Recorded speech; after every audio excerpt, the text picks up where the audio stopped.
Hello friends, welcome to my channel Gujju તડકા.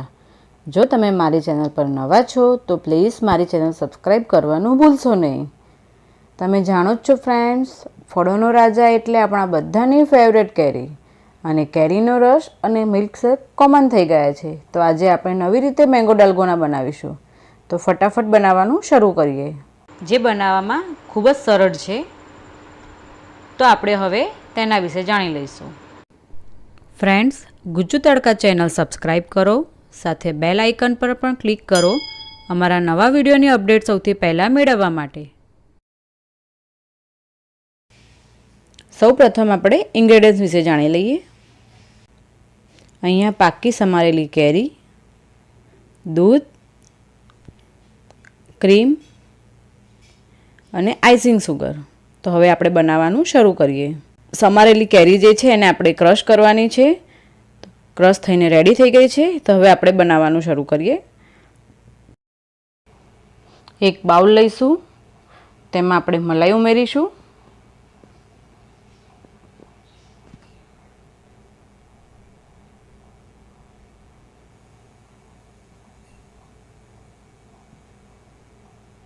પછી તેમાં આપણે આઈસિંગ સુગર ઉમેરીશું.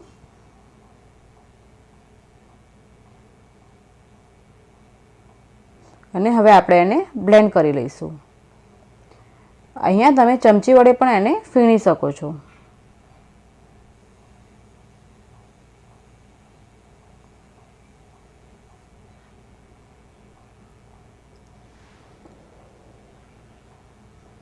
બ્લેન્ડ થઈ ગયું છે. તો હવે આપણે એમાં 3 થી 4 ચમચી કેરીનો પલ્પ ઉમેરીશું.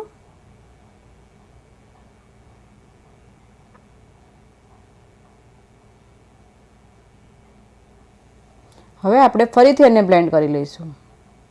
આપણું ક્રીમી અહીંયા રેડી થઈ ગયું છે. તો હવે આપણે એને સર્વ કરીશું. 3 થી 4 ચમચી આપણે અહીંયા કેરીનો પલ્પ પહેલાં લેવાનો છે. પછી 3 આઈસ ક્યુબ ઉમેરવાના છે. હવે આપણે દૂધ ઉમેરીશું. અને જે ક્રીમ રેડી કર્યું છે તે ઉપર આપણે એક લેયર બનાવીશું.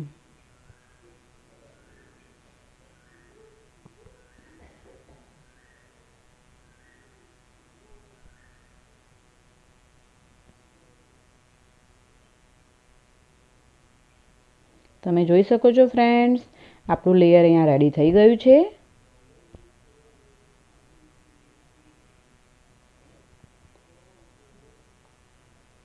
તો હવે અહીંયા મેં ઝીણી ઝીણી સમારેલી કેરી જે છે તેનું ગાર્નિશિંગ કર્યું છે.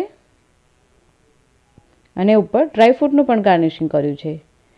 જો તમારે ડ્રાયફ્રૂટ લેવા હોય તો તમે ગાર્નિશિંગ કરી શકો છો. ફ્રેન્ડ્સ, તમને મારો વિડીયો કેવો લાગ્યો તો મને કમેન્ટ કરીને જરૂર જણાવજો.